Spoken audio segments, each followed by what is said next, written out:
Pensate che il signor Silvio Berlusconi sia un buon presidente? Il tribunale dichiara Berlusconi Silvio colpevole dei reati a lui ascritti. Lo condanna alla pena di anni 7 di réclusion. Le 24 juin 2013, le président du Conseil italien, Silvio Berlusconi, était condamné en première instance par le tribunal de Milan à 7 ans de prison pour prostitution de mineurs.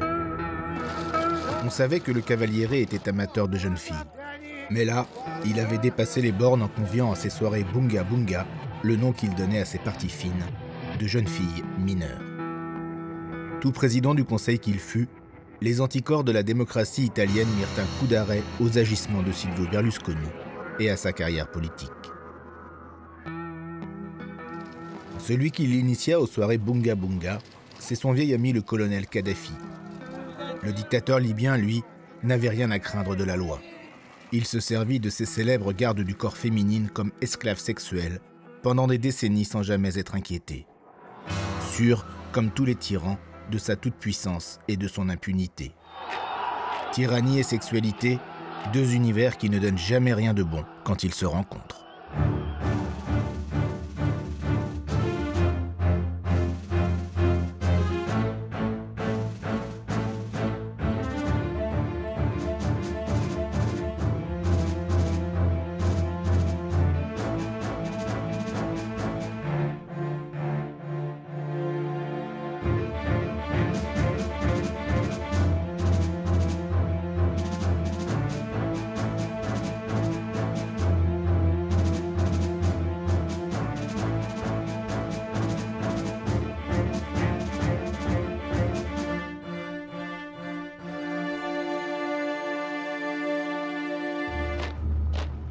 Quelle relation existe-t-il entre dictature et sexualité?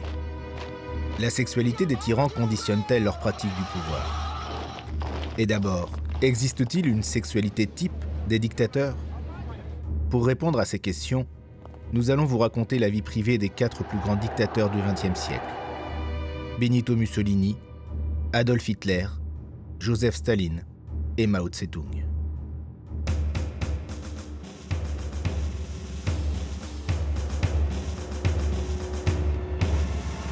Benito Mussolini, chef de l'Italie fasciste de 1922 à 1945. 23 ans de dictature durant lesquels il combattra aux côtés de l'Allemagne nazie. Responsable de la mort ou de la déportation de millions de personnes, il conservera pourtant un ascendant sur les foules jamais démenti et un rapport aux femmes bien particulier. Alors son rapport aux femmes est commandé par un cynisme total. Didier Muset-de-Lac, professeur en histoire contemporaine, auteur du livre Mussolini. Et il a surconsommé. Alors il a consommé à la fois des comtesses, j'utilise le terme de consommer, à dessein. Il a consommé des comtesses, il a consommé des serveuses. Il ne s'arrêtait pas sur la beauté physique.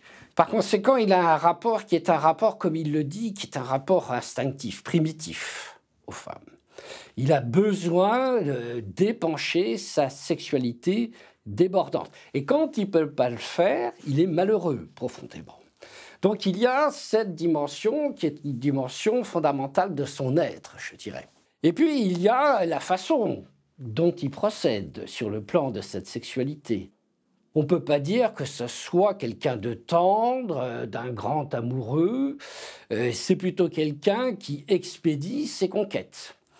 Alors ça, il l'a toujours fait. Ça se passe très très vite, parfois en 10 minutes, au maximum en une demi-heure. Et en fait, tous les lieux, à partir du moment où il se retrouve au pouvoir, sont agencés pour qu'il y ait une sorte de ballet continu qui lui assure la venue de la gente féminine dans les meilleurs délais et au moment où il l'a choisi. Et donc, il a consommé, surconsommé, à un point qu'on ignore aujourd'hui le nombre de ses conquêtes. Le nombre de maîtresses se compte-t-il chez Mussolini en centaines ou en milliers? Peu importe en fait. C'est le mode de fonctionnement du dictateur qui est important. Chez les dictateurs, tout est un petit peu excessif, tout est en excès. S'ils font justement des carrières extraordinaires, c'est parce qu'ils ont des talents extraordinaires. Il ne faut pas l'oublier, ce sont des gens souvent supérieurement intelligents. Ce sont des gens qui ont une énergie surprenante. Pascal de Sutter, docteur en psychologie politique, auteur du livre « C'est fou qui nous gouverne ». Donc, ils vivent les choses toujours de manière un peu exponentielle par rapport au commun des mortels. Donc, tout va être dans l'excès, y compris la consommation sexuelle va être aussi dans l'excès pour certains d'entre eux. Benito Mussolini, c'était quelqu'un qui avait cette espèce d'énergie virile qui était aussi une énergie sexuelle dans son cas, et que vraiment les deux allaient en parallèle. C'est-à-dire plus il faisait l'amour, plus il avait des conquêtes, plus il se sentait rassuré dans sa virilité, plus il se sentait fort, plus il se sentait puissant, et plus il pouvait aller à l'assaut du pouvoir et faire ses conquêtes et avoir même un moment un délire de grandeur, vouloir reconstituer l'Empire romain. Oggi dico a voi, moltitudine immensa, che questo secolo, decimo, ventesimo, sarà il secolo del fascismo. Sarà il secolo durante il quale l'Italia tornerà per la terza volta ad essere direttrice della civiltà umana.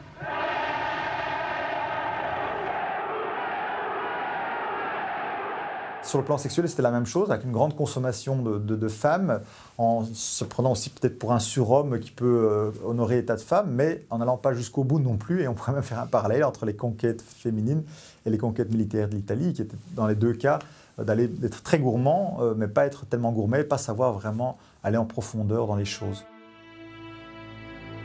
Mussolini a parfois même négligé les affaires de l'État pour passer du temps avec ses maîtresses. Et plusieurs de ces femmes ont joué un rôle central dans la construction de la personnalité du dictateur italien. Je dirais qu'il y a plusieurs femmes qui ont joué un rôle décisif dans son itinéraire. Certainement pas sa femme officielle, Rachele Guidi. Rachele Guidi est une femme qui va être la mère de ses enfants, la mamma, dans la tradition italienne. Et en fait, elle ne jouera aucun rôle, je dirais, direct dans la gestion de ses affaires politiques, ni même dans sa conception du monde. C'est une Romagnole, elle vient de son village, près d'Apio. Je dirais là-dessus, là, c'est tout à fait clair. Certaines de ses maîtresses, en revanche, auront un rôle très important au cours de la vie de Mussolini, et plus particulièrement trois d'entre elles. Angelika Balabanov d'abord. Femme politique d'origine russe, elle lui inculque les bases de la pensée politique et le transforme en homme du monde entre 1902 et 1914. Puis Margarita Sarfati, issue de la haute bourgeoisie milanaise, elle finance son ascension politique, le fait connaître dans le monde entier et complète sa formation intellectuelle entre 1914 et 1932. Clara Petacci, enfin, issue de la haute bourgeoisie romaine, elle va l'accompagner et grandement l'influencer dans sa conduite des affaires de l'État à partir de 1932. Au point qu'on se met à murmurer dans les allées du pouvoir. Qui gouverne à ce moment-là l'Italie, Mussolini ou Petacci? C'est le problème. Alors on a dit au fond que c'était Petacci qui dirigeait. Je crois que non, on ne peut pas aller jusque-là. Puis, alors il a toujours dit, il le dit d'ailleurs la Petacci, mais les femmes n'ont jamais joué un rôle important dans ma vie, surtout pas sur le plan politique. Elles sont toujours restées à un certain niveau qui était le leur, précise-t-il. Mais elles jouent un rôle. Où, et c'est intéressant, le Diario, le journal de la Petacci, parce qu'on voit en fait qu'il y a un échange sur les grands dossiers, sur Hitler, sur la question des Français, sur le racisme, sur toutes sortes de choses. Et donc, il y a un échange incontestable. On n'est pas simplement dans un rapport où le dictateur vient honorer sa maîtresse et repart. Non, non, là, il y a effectivement une liaison au sens fort du terme. Et le Duce ne se contente pas de définir sa politique en compagnie de sa principale maîtresse, il s'affiche aussi ouvertement avec les autres. Donc un personnage, vous voyez, qui est là-dessus, on peut le définir comme un prédateur, mais un prédateur qui fait savoir, et ça c'est intéressant, qui fait savoir ses conquêtes. Alors il faut imaginer aussi que Mussolini, ça, on a du mal à comprendre ça aujourd'hui. On n'imagine pas un chef d'État se promener avec sa voiture de sport en Alfa Romeo il va régulièrement à la mer et on peut dire qu'il drague. Il drague, il se montre effectivement à la pilotage de cette voiture qui fait du bruit, etc., où il fait tout pour être remarqué, au point qu'évidemment les gens se disent « Ah, mais sans doute c'est bien Mussolini, c'est le Duce qui est là en personne ». Et donc il attire les foules et puis il fait son choix. C'est comme ça qu'il fait la rencontre de la Petacci. Donc c'est un personnage qui aime se montrer. Il aime se montrer aussi à cheval, il aime se montrer faire du ski, et il aime apparaître comme un athlète politique. Et je crois que c'est très important. Ça nous renvoie précisément à cette question du corps pour les fascistes, qui est une question essentielle. Le corps de Mussolini est toujours magnifié. Il faut toujours montrer que Mussolini incarne une jeunesse, des ressources, une énergie qui se confond d'une certaine façon avec le corps politique de l'Italie. Il y a là quelque chose de fondamental, car toute la construction mussolinienne repose sur cette idée que le corps politique, son corps physique, est source d'énergie pour l'Italie. Et qu'à partir de là, l'Italie doit puiser dans son énergie. Mussolini sert de modèle, en fait, pour créer le fameux homme nouveau, qui est à la base, au fond, de ce régime fasciste, qui est un régime totalitaire. Il popolo italiano avrà quindi il pane necessario alla sua vita. Non si sarebbe mai, dico mai, mai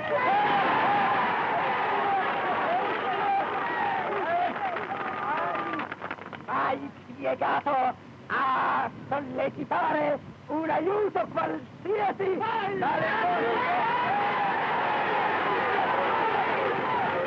cosiddette grandi démoplutocratie. Effectivement, il y a un rapport à la virilité qui est important pour un dictateur. C'est-à-dire, un dictateur ne peut devenir un dictateur, ne peut diriger un pays que s'il montre au peuple un comportement extrêmement viril, presque caricatural. C'est typique chez Mussolini. Chez Mussolini, c'est flagrant. Chez les autres, peut-être un peu moins, mais chez Mussolini, c'est flagrant. Donc, et ça peut rejoindre également un côté un peu sexuel, donc d'être cet homme qui dégage des hormones sexuelles mâles puissantes, la testostérone, qui s'affirme chez le mâle, chez d'ailleurs la plupart des espèces, par de l'agressivité.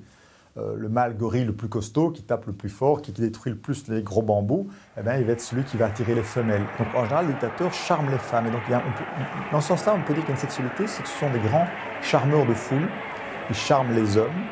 Mussolini, par exemple, est un peu l'homme que l'homme italien aurait voulu être. Alors donc on a aussi une fascination pour un homme qui représente un peu ce qu'on aimerait être, et on vit à travers lui. C'est-à-dire qu'on dit « Ah, quand même, si moi j'étais cet homme de pouvoir, si moi j'avais ce bel uniforme, et si moi j'avais succès auprès des femmes, ça serait quand même extraordinaire. » On a envie d'être comme lui, donc on a envie de s'en rapprocher, donc de se faire membre du parti fasciste, de porter une chemise noire, de vraiment vouloir ressembler à notre homme idéalisé, à ce leader charismatique. Mais ce rapport avec les Italiens construit autour du corps de Mussolini va finalement se retourner contre lui, au fur et à mesure de ses défaites dans la guerre aux côtés de l'Allemagne. Il finira fusillé, lynché et pendu en place publique avec sa maîtresse Clara Petacci, dans une sorte de catharsis collective. Lorsqu'on a fait l'autopsie le lendemain, on s'est aperçu que la tête de Mussolini était en bouillie. On avait tellement frappé, on avait donné des coups de pied, on avait cherché vraiment à détruire toute parcelle, tout élément de ce corps. En somme, on cherche à avilir ces corps. Pourquoi on cherche à les avilir? Précisément parce qu'on a tant aimé Mussolini, on l'a tant adoré, qu'il faut absolument détruire ces corps. Détruire toute la magie qu'avait recélé ce corps pendant plus de 20 ans et qui désormais était un corps qui devait disparaître définitivement. Le corps du dictateur comme incarnation de sa politique Un autre tyran va aussi mettre cela en pratique, mais différemment. C'est Adolf Hitler.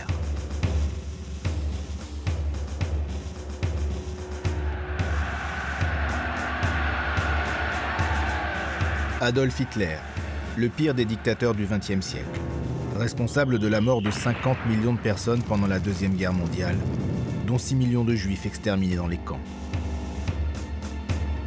Au pouvoir pendant 12 ans, le plus grand criminel de l'histoire eut sa première amourette, à 36 ans seulement, avec sa petite nièce, âgée de 17 ans, Géli Raubal. Elle ne s'en remettra jamais et se suicidera en 1931. Pourtant, leur relation ne fut que platonique. Dans le cas de Hitler, la sexualité est une sexualité quasiment inexistante. On lui connaît en fait deux aventures entre guillemets, à savoir Géli Raubal, sa nièce. Avec Géli Raubal, ils font des petites promenades, vous savez, l'après-midi, même pas le soir. C'est vraiment, nous sommes là dans un monde tout à fait particulier. Et évidemment, ensuite, celle qui va marquer son empreinte à cet égard en devenant donc la compagne de Hitler, c'est Eva Braun. Eva Braun fut la deuxième et dernière compagne d'Hitler.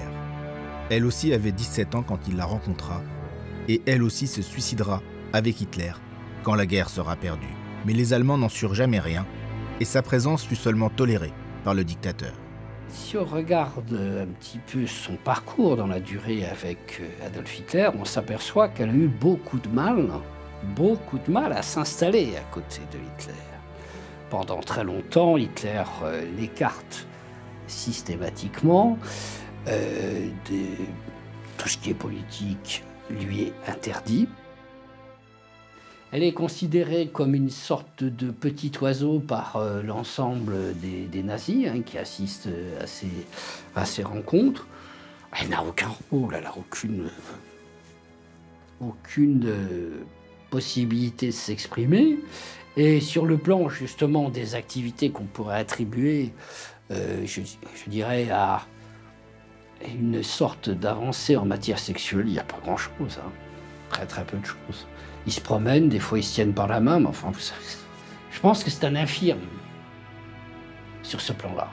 Infirme affectif, et sur le plan sexuel, il n'y a pas d'identité. Dès sa tendre enfance, on peut dire qu'il n'est pas porté sur les choses sexuelles, sur les affaires du sexe, ça c'est indéniable. Dimitri Casali, professeur d'histoire, auteur du livre « Sexe et pouvoir ». Tout jeune, il n'était pas attiré par les femmes, il a fait plutôt une espèce de crainte, moi je pense, qui vient de sa méconnaissance des femmes. Étant dans un milieu d'hommes, étant engagé très jeune dans l'armée allemande, etc., c'était un homme qui fréquentait uniquement les hommes, les soldats. C'est un militaire, Hitler, extrêmement courageux, décoré plusieurs fois de la Croix de Fer, etc. Mais il avait cette méconnaissance des femmes qui l'ont toujours un peu effrayé, avec une certaine timidité aussi. Le plus grand dictateur du XXe siècle était donc pratiquement asexué, à tel point que de nombreuses rumeurs, comme son homosexualité, ont beaucoup circulé dans les chancelleries pendant toutes ces années au pouvoir. Il faut savoir qu'il y a aussi eu toutes sortes d'opérations d'intoxication menées par l'OSS, qui était l'ancêtre de la CIA aux États-Unis, pour faire croire, par exemple, qu'il aimait bien se faire uriner dessus, des choses assez dégueulasses pour le dévaloriser, qui n'étaient pas fondées. On a beaucoup parlé de la sexualité d'Adolf Hitler. Ce qu'on semble savoir aujourd'hui, c'est que c'était quelqu'un qui finalement était pas un homosexuel refoulé, contrairement à ce qu'on a dit. Il aimait beaucoup les femmes, il s'entourait de très jolies femmes, il aimait beaucoup charmer les femmes, il aimait valoriser la femme allemande dans des tenues un petit peu sexy, il aimait beaucoup la présence féminine, il aimait que les femmes le complimentent, il aimait charmer, donc c'était vraiment quelqu'un qui clairement aimait les femmes. Mais par contre, visiblement, avait certains complexes, certaines difficultés à passer à l'acte. Donc là, typiquement, on a un dictateur avec un profil psychopathique, mais qui ne défoule pas son énergie dans la sexualité. Adolf Hitler va pourtant réussir à retourner les choses à son avantage et à se servir de son infirmité sur le plan politique. Il devait absolument taire cette information confidentielle parce qu'un dirigeant politique qui fait preuve de peu de virilité, d'impuissance, est incapable de gouverner son peuple. Ça c'est une tradition monarchique et impériale qui remonte aux empereurs romains déjà, puisque l'empereur ou le chef d'État se doit d'être puissant sexuellement pour montrer qu'il est capable de gouverner son peuple. C'est vraiment le maître de la propagande, Hitler, et tout est réfléchi et pensé. Et effectivement, restant aussi dans un amour platonique, il présente aux Allemandes, au peuple allemand, cette volonté de rester justement le Führer qui est au-dessus des femmes, qui est toujours libre, qui n'est pas marié, puisqu'il recevait, je vous le rappelle, des milliers de lettres d'admiratrices chaque jour. C'est absolument hallucinant le pouvoir de ces dictateurs auprès de la gente féminine. Il y a de sa part une séduction qui est parfaitement assumée, mais qui n'est pas une séduction sexuée. Il n'y a pas de... Le Hitler sexué n'existe pas. C'est une non-personne. C'est quelqu'un qui est parvenu à érotiser l'Allemagne. Et là, il avait un certain talent, incontestable. L'érotisation, ça passait par sa personne, ça passait aussi par l'esthétique du politique, qui relayait sa personne, ça passait par Leni Riefenstahl. Il faut penser au congrès de Nuremberg de 1934.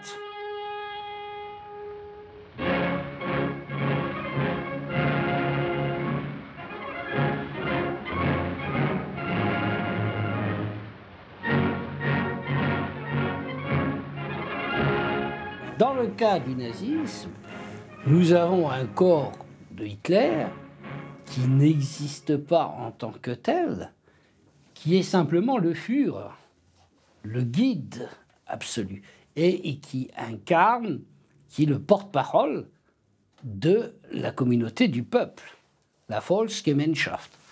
Hitler dira à cet égard que, à un moment donné, il dit, si mes souvenirs sont bons, dans un de ses discours, il dit « Qui suis-je, moi, Adolf Hitler ? Je ne suis rien, je ne suis que la bouche de l'Allemagne. » Wir können glücklich sein zu wissen, dass diese Zukunft restlos uns gehört. C'est donc avant tout par le verbe qu'Hitler conquit les foules, et par là même le pouvoir. Pourtant, le régime nazi glorifiait le corps. C'était même l'un des fondements de sa politique, avec la volonté de créer une nouvelle race, la race aryenne. Mais Hitler lui-même était à 1000 lieues de cette représentation de l'arien idéal. Il jouait sur un autre registre. Tous les gens qui l'ont approché ont dit qu'il dégageait un magnétisme extraordinaire. Et ça n'a pas grand-chose à voir avec l'apparence physique. Ce magnétisme, ce charisme, et encore aujourd'hui, certaines personnalités politiques qui crèvent l'écran, certains animateurs de télévision qui ont un succès comme ça répété, ce n'est pas spécialement des gens qui ont un physique extraordinaire, mais c'est des gens qui dégagent une forme de charisme, une étincelle. Et c'est très difficile à nous, occidentaux, de comprendre ça chez Adolf Hitler, parce que les extraits qu'on voit, qu'on nous présente, c'est toujours dans cette espèce de phase où il commence à crier, il a l'air complètement fou et exalté, parce que c'est ce qui avait été retenu par la propagande américaine et européenne pour justement dire, voilà, c'est un fou. Si on prend le temps, c'est un peu fatigant, mais prendre un discours d'Adolf Hitler au complet, il parle très longtemps, parfois pendant 2 heures, eh bien, pendant toute une partie du discours, il est très calme. Il parle les choses posément, il dit voilà, l'Allemagne a subi de nombreuses humiliations, c'est une situation qui n'est pas tolérable, nous avons été assez patients avec nos ennemis, eh bien maintenant nous n'allons pas nous laisser faire, et il montait lui-même, il se boostait lui-même, s'excitait lui-même pour à la fin effectivement crier et hurler. Der 6. Parteitag der Bewegung geht zu Ende. Was für Millionen Deutsche, die außerhalb unserer Reihen stehen, vielleicht nur als imposantestes Schauspiel politischer Machtentfaltung gewertet wird, war für die Hunderttausende der Kämpfer unendlich mehr. Denn als unsere Partei gerade 7 Mann hoch war, sprach sie schon 2 Grundsätze aus. Erstens, sie wollte eine wahrhaftige Weltanschauungspartei sein. Und zweitens, sie wollte daher kompromisslos die einzige Macht und alleinige Macht in Deutschland. Il va mettre en place non pas un échange classique, mais une médiation qui repose sur l'idée que la communauté va être régie par l'émotion, par un rapport à l'émotion. On abandonne le terrain de la raison. Donc il est évident que vous avez une sexualité qui passe par ces canaux du charisme, qui accompagnent le charisme. Et quand on interroge cette fois-ci la question de l'érotisme et de la sexualité, c'est pas une sexualité assumée par Hitler, ni du côté des hommes d'ailleurs, ni du côté des femmes. C'est une sexualité qui s'adresse à l'ensemble du peuple allemand. Sa volonté de séduire, qui est indéniable, hein, le plus grand séducteur, le plus grand comédien, c'est Hitler. Hein, on le voit, la manière dont il répétait ses discours et dont il a enflammé des foules absolument hallucinantes. Mais tous les témoignages sont là pour dire que c'est peut-être l'homme politique le plus charismatique qui ait jamais existé. Hein. Il ne faut pas avoir peur de dire les choses telles qu'elles sont. Hitler se concentra donc sur ses talents d'orateur et de séducteur, mais mit aussi sa sexualité, même inexistante, au service de son pouvoir.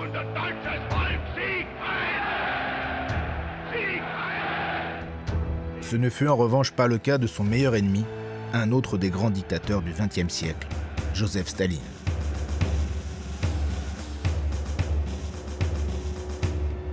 Joseph Staline, au pouvoir en URSS de 1929 à 1953. Un pouvoir absolu pendant 24 ans, à la fin desquels il finit par contrôler la moitié de l'Europe. Et des millions de morts à son actif, entre des purges à répétition pour éliminer ses adversaires intérieurs, et des famines dramatiques conséquences de ses choix politiques. La vie sexuelle, la vie privée et la vie politique, chez Staline, j'ai découvert, je vais utiliser un terme qui est clinique, il était complètement schizophrène, d'une manière un peu inconsciente et avec le temps, consciente. Lili Marcu, historienne ayant grandi en Roumanie, auteur du livre « Staline, vie privée ». Il a eu des épouses, il a eu une maîtresse, peut-être encore 2, 3. Mais ce n'était pas un coureur de jupons, il n'était pas obsédé par ça. Ce type vivait que dans le politique. Si de temps en temps il y avait une maîtresse ou une épouse qu'on aimait ou un enfant qu'on adorait, oui, il avait aussi, comme je dis, une vie normale. Mais comme il est... On peut pas dire, il n'est pas comme nous, il est un géant de l'histoire, positive et négative selon les interprétations, mais c'est un personnage hors du commun, évidemment, alors tout est politique. Il n'était pas un homme que la chose, comme on dit, comptait beaucoup. Parce que le pouvoir, si on considère le libido freudien, son libido, il l'a mis dans le pouvoir. Comme certains écrivains qui ne couchent plus depuis belle lurette, le mettent dans leurs livres. Pour lui, ce qui comptait beaucoup dans le choix des épouses et de la maîtresse, c'est qu'il devait avoir confiance. Il sentait le besoin, lui qui était un méfiant, qui se méfiait même des membres du bureau politique. Une femme avec laquelle il était dans le lit, il lui faisait confiance. Et ça comptait énormément de pouvoir avoir confiance dans cette femme. Paranoïaque toujours sur le qui-vive, ayant sans cesse besoin de se rassurer, Staline eut donc seulement 2 femmes, avec lesquelles il eut 3 enfants, et 2 maîtresses connues. Sur sa vie sexuelle, au plan strictement génital, on ne sait rien. On ne sait pas s'il avait des habitudes, des goûts particuliers, inhabituels, au lit, ça on ne sait pas. Paul Fuchs, psychanalyste, auteur du livre « Staline, pervers narcissique ». On peut imaginer qu'il était plutôt du genre macho géorgien précoce, si vous voyez ce que je veux dire. Donc Staline a eu peu de relations alors qu'il aurait pu en avoir beaucoup plus. Parce que de se taper des tas de femmes, ça ne lui donnait pas la possibilité de dominer le pays et de dominer le continent. Voilà. Et lui, ce qui le faisait bander, c'était dominer. D'une manière ou d'une autre. Et si possible, à grande échelle. D'accord, mais on est bien dans une notion de jouissance quand même. Sa jouissance, c'était de dominer. Voilà. Il quittait ses femmes, il s'absentait, sans jamais prévenir évidemment, il revenait quand ça l'arrangeait. Mais pourquoi s'absentait-il? Pas pour aller au bistrot avec les copains, pour aller faire ses mauvais coups de dictateur au Politburo. Hein. C'est ça qui était sa motivation principale, sa jouissance. C'est ça qui lui procurait du plaisir. Staline délaissa tellement ses femmes que la deuxième et la principale, Nadejda Aleluyeva, épousée en 1919, se suicida en 1932. Cela fut caché au peuple. On parla d'appendicite. Et Staline ne comprit jamais l'acte de sa femme. Les deux femmes de Staline, la première meurt de maladie, la deuxième se suicide. Et visiblement... Donc il est veuf 2 fois. Il est veuf 2 fois et il en est très affecté, d'après ce qu'on sait. Très affecté. C'était une femme très compétente qui a travaillé pour Lénine, a travaillé pour lui. Elle s'est inscrite à la fac, elle travaillait en même temps, elle écrivait dans des revues. Il a énormément aimé cette femme. Jusqu'à la fin de ses jours, sa photo était dans sa chambre. Et il n'a jamais compris pourquoi. Et comme c'était avec l'âge, vers la fin, parano, il a toujours pensé à un complot. Or, il n'y a pas eu de complot. Elle s'est suicidée, c'est tout. Nadejda se rebellait, elle croyait à cette histoire de communisme, à l'idéal bolchevique. Ce n'était pas des vains mots pour elle. Donc elle ne pouvait qu'être bouleversée par ce qu'elle avait appris au sujet de la famine en Ukraine. Elle était bouleversée de voir tous les compagnons de Lénine éliminés les uns après les autres. On sait qu'elle est allée assister aux funérailles, je ne sais plus, Joffé, d'un trotskiste notoire qui s'était suicidé. On a trouvé chez elle, après sa mort, un texte dit de la plateforme de Ryutin, qui était un opposant à Staline. Donc, ça ne pouvait que la plonger dans la détresse de voir qu'elle était, d'assister à cette horreur qui se déployait devant elle, alors que tout le monde était soit dans l'adulation, soit dans la terreur. Quand Nadia est morte, quand Nadia s'est suicidée, Staline a dit aussi « Maintenant, je ne crois plus en l'humanité » ou quelque chose comme ça. J'ai perdu toute humanité. Ah non, mais il a été anéanti. Anéanti. Ça a été pour lui l'horreur. Est-ce qu'il n'en est pas devenu plus cruel par la suite? Je ne sais pas si c'est ça qui a aidé, parce que je vous dis, ça fait partie de sa vie privée. Lui, cruel, c'était que lorsqu'il s'agissait de sa politique. Ça, c'est pas politique. Ce qui est intéressant, c'est que la plupart des psychopathes sont extrêmement durs avec les autres et extrêmement sensibles pour eux-mêmes.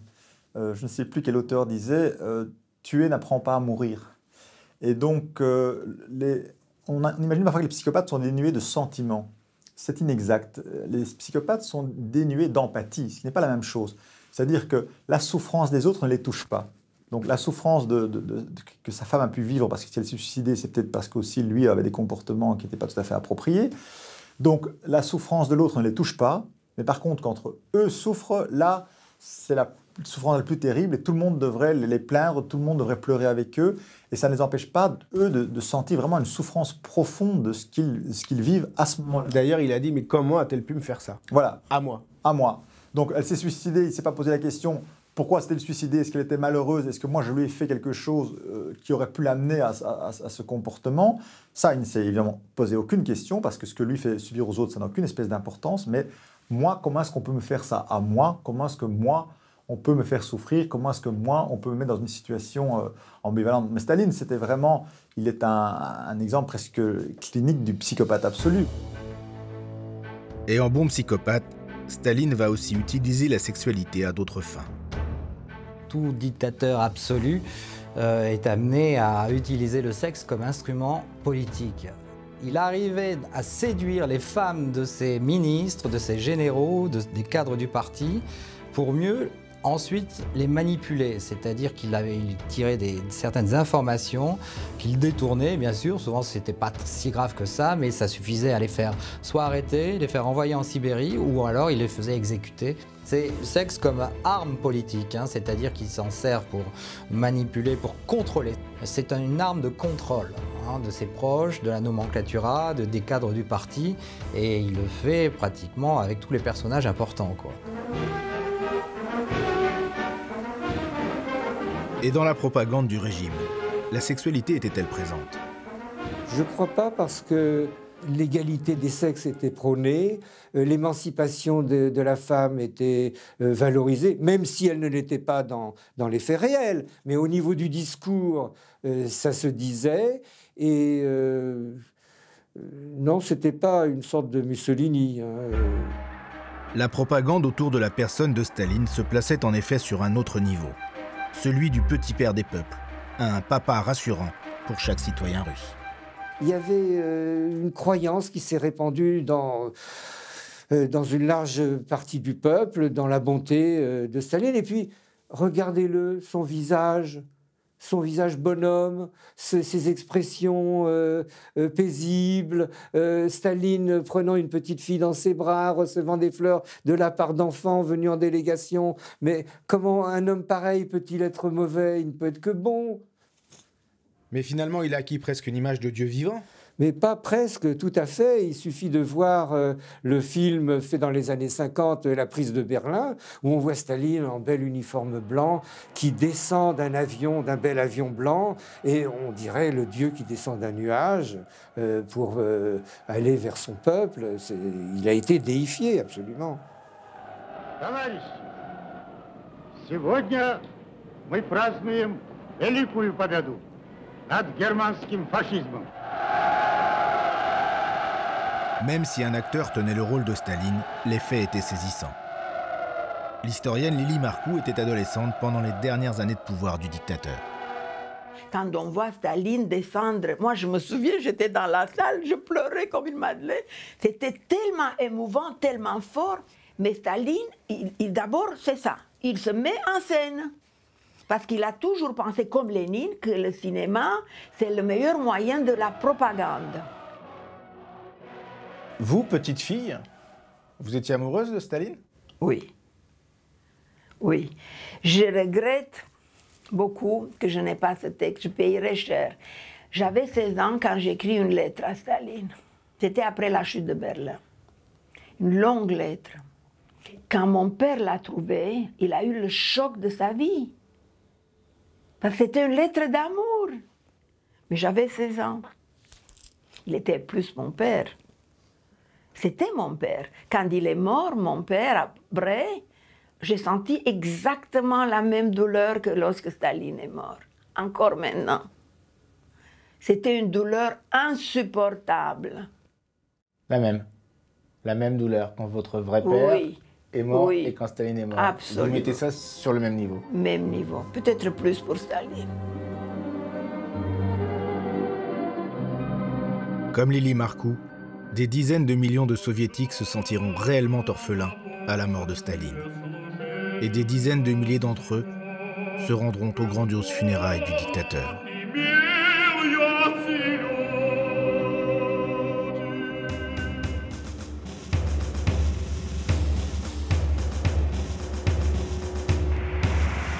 Le Chinois Mao Tse-tung régna plus d'un quart de siècle sur un quart de l'humanité. Il fut responsable de la mort de dizaines de millions de personnes entre famine et déportation d'opposants politiques. Mao fut un grand amateur de femmes. Il eut 4 épouses, plusieurs concubines qui l'accompagnèrent de nombreuses années, des centaines de maîtresses passagères. Et il ne les traita pas mieux que Mussolini, Hitler ou Staline. En général, Mao traitait les femmes comme des objets, comme il traitait toutes les autres personnes dans sa vie. Andrew Nathan, professeur de sciences politiques, préfacier du livre « La vie privée du président Mao ». Pour lui, la fin justifiait les moyens, et il ne respectait pas la subjectivité des gens, l'indépendance des gens. Il profitait juste des gens quand il pouvait le faire, par ambition politique ou, dans le cas de la sexualité, quand il pouvait le faire, simplement par appétit sexuel. Il a donc utilisé les femmes, et ceci est le centre de sa sexualité. Ça veut dire qu'il commençait à s'intéresser à une femme, qu'ensuite il s'en servait et puis il s'en débarrassait. Parfois, il se servait d'une femme pour une longue période. Il semblait continuellement intéressé par la même femme et parfois il s'en servait juste pour une courte période. Parfois, il se servait des femmes à des fins politiques, comme il fit à un moment de sa vie avec Jiang Qin, sa femme. Je dirais donc que le mot-clé de sa vie sexuelle était se servir des gens. Cela vaut en premier lieu pour les épouses de Mao, avec lesquelles il eut pourtant 10 enfants. La première, il la délaissa. La deuxième également. Elle fut capturée pendant la longue marche et exécutée par ses ennemis du Kuomintang. Il répudia la troisième qui finit à l'hôpital psychiatrique et la quatrième, Yang Qing, eut un rôle bien particulier à ses côtés pendant 38 ans. Jiang Qin a eu beaucoup de pouvoir. Quand la révolution culturelle a commencé, c'était supposé être une révolution à propos de la culture. Et Jiang Qin était en situation d'autorité dans le domaine de la culture. Son pouvoir et le pouvoir des gens qui lui étaient liés s'est développé et est devenu beaucoup plus que culturel. Il est devenu de plus en plus politique. Et ils étaient en mesure de désigner des personnes comme suspectes, comme des ennemis, et de persécuter beaucoup de gens. Ils ont notamment fait cela dans le domaine du théâtre et de la littérature et d'autres secteurs de la culture. Elle avait le pouvoir de faire tout cela, même si elle n'avait plus vraiment de relations personnelles avec Mao. Mao la voyait vraiment rarement, mais elle autorisait Jiang Qin à agir ainsi car elle lui était utile. C'est pour ça que ce n'était pas la peine pour lui de divorcer. Il n'en avait pas besoin et elle a exécuté beaucoup de basses besognes dont il ne voulait pas assumer la responsabilité lui-même. Elle a fait beaucoup de mauvaises choses. Ça, il n'y a pas de doute. Mais comme elle l'a dit à son procès, j'étais le chien de Mao et si Mao me disait de mordre, je mordais. Et il y a beaucoup de bonnes raisons à cette explication parce que Mao se servait d'elle, comme de tout le monde. Il l'utilisait pour attaquer ses ennemis, créer des perturbations et ainsi garder une atmosphère qui était propice pour conserver son pouvoir. Notez que c'est parfois les femmes de dictateurs psychopathes sont elles-mêmes un peu psychopathes. Hein. C'est pas qui se ressemblent, ça semble, et donc sont parfois des femmes qui ne vont pas empêcher les massacres, mais au contraire parfois les pousser ou les favoriser. Ce qui était le cas de Yang Qing. Voilà, effectivement. Sa femme, même s'il ne couchait plus avec elle. Voilà, c'était une femme dragon, un peu comme ça, qui avait un énorme pouvoir et qui va influencer son mari dans un sens plutôt négatif et pas dans un sens d'apaisement. Il y a eu quelques cas dans l'histoire où la femme a réussi un peu à apaiser son partenaire, mais il y a eu des cas où c'était l'inverse, où elle le pousse au crime, elle le pousse à aller davantage plus loin encore dans les massacres, dans les exécutions. Pendant que Yang Qing s'occupait des purges dans le parti, Mao, lui, multipliait les concubines. Et on a parlé de milliers de femmes dans son harem, c'est vrai? Je ne pense pas que des milliers de filles dans un harem soit une bonne manière de voir les choses. Il avait des filles en série plutôt, pas un groupe de 1000 filles dans lequel il piocherait comme dans des harems classiques.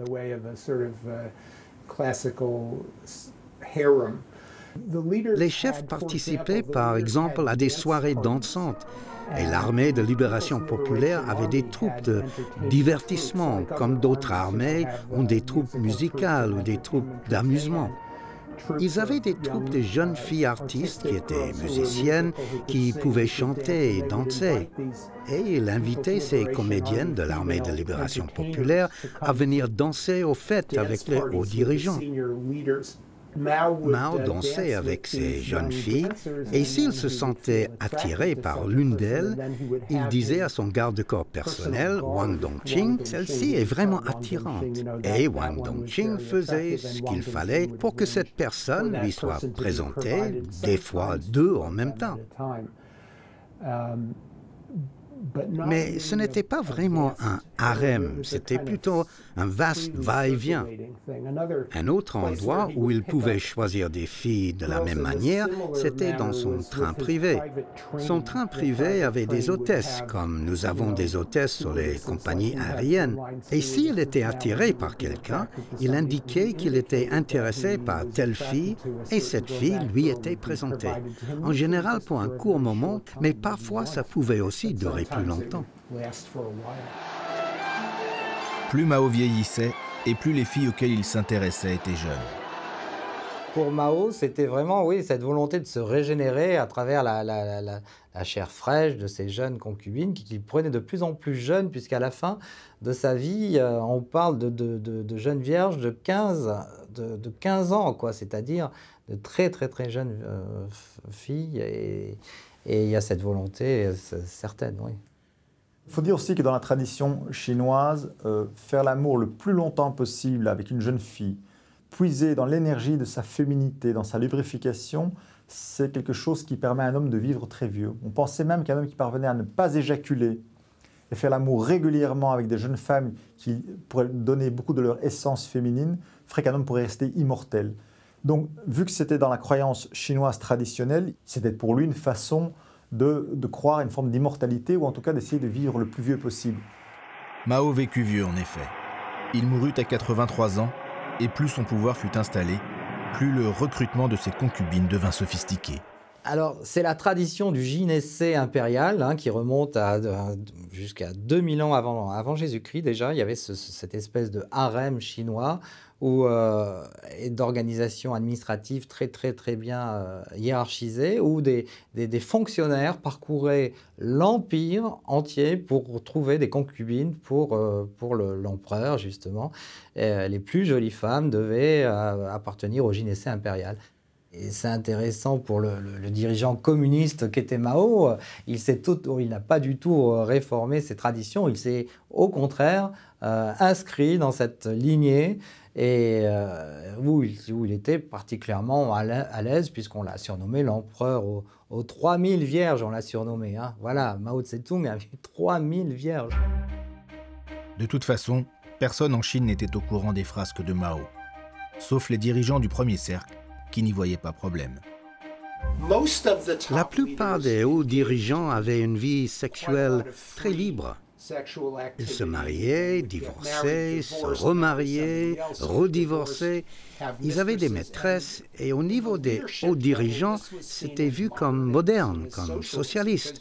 Parce que souvenez-vous par exemple Engels, dans son livre « L'origine de la famille, de la propriété privée et de l'État », Engels a écrit que le socialisme devait se débarrasser de cette institution bourgeoise qu'est le mariage monogame, qui lie une femme et un homme au nom de la propriété, et que les gens devaient tomber amoureux parce qu'ils étaient amoureux, c'est tout. Il appelait cet amour l'amour sexuel, signifiant le vrai amour libre. Et les socialistes ont interprété cette idée en Europe, en Russie, en Chine, comme l'idée que cet amour libre était moderne et anti-bourgeois. Donc les dirigeants ont pensé que c'était correct de faire cela, que c'était révolutionnaire. Mais ils n'ont pas répandu ces idées dans la population parce que la population avait un esprit très traditionnel et ne pensait pas de cette manière. Et puis les dirigeants voulaient que la population ait une vie puritaine, ne pas porter de vêtements sexy. Tout le monde portait les mêmes vêtements, hommes et femmes, des coupes de cheveux asexuées, pas de maquillage, toutes ces choses qualifiées de bourgeoises. Donc l'idéologie sexuelle du Parti communiste chinois était écartelée entre ces deux idées contradictoires. Il y avait un double langage, il y avait ce qu'il appliquait pour lui, qui était vraiment très libertin, on va dire, et ce qu'il imposait à son peuple, qui était vraiment très puritain, alors que la Chine n'a pas toujours été une société puritaine. La Chine avait tout un art de l'amour très sophistiqué, et sous Mao, au contraire, c'était le puritanisme absolu, vraiment les rapports sexuels très réglementés, dans un cadre très précis, avec une répression assez forte. Durant la période du grand bond en avant, où Mao voulut développer la Chine à marche forcée, les choses se resserrèrent encore un peu plus en matière sexuelle. Dans le petit livre rouge, il est écrit qu'il vaut mieux tuer un moustique que faire l'amour. C'est une illustration de cela? C'est une illustration de ce qui s'est passé en particulier pendant la période du grand bond en avant. Mao avait cette politique qu'on peut appeler une politique productiviste. Les gens devaient mettre toute leur énergie dans les tâches de production. Et il ne voulait pas que les gens aient une vie privée. Il ne voulait pas non plus que les gens aient une communication privée, qu'ils parlent à quelqu'un d'autre de quoi que ce soit. Il ne voulait pas qu'ils aient de relations privées, même une relation entre un mari et femme, même une relation entre parents et enfants devait être transparente, était supposée être transparente pour le régime. Les dictatures veulent toujours pénétrer la sphère privée, pénétrer les familles et s'assurer que rien de secret ne s'y passe. Et ceci n'est pas bon pour la vie sexuelle qui doit être privée. Cette citation de « tuer les moustiques » est donc une illustration de l'idée que les gens devaient passer leur temps à augmenter les rendements et que la sexualité était une perte de temps. Il faut dire que la Chine, contrairement aux dictatures italiennes, allemandes ou russes, n'avait pas besoin d'encourager la natalité. Elle était déjà, et de loin, le plus grand pays du monde. Selon Mao, et contrairement à lui, le peuple pouvait donc se passer de sexualité.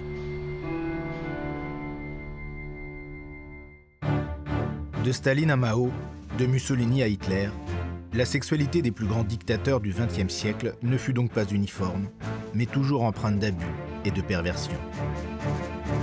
Une pratique dictatoriale du pouvoir ne semble donc pas créer une sexualité débridée, mais elle en renforce indéniablement les travers et en repousse les limites. Consommation, exploitation, manipulation, intimidation, détournement de mineurs, incitation au suicide, les dictateurs se comportent avec leurs femmes exactement comme avec leur peuple, en tyrans impitoyables.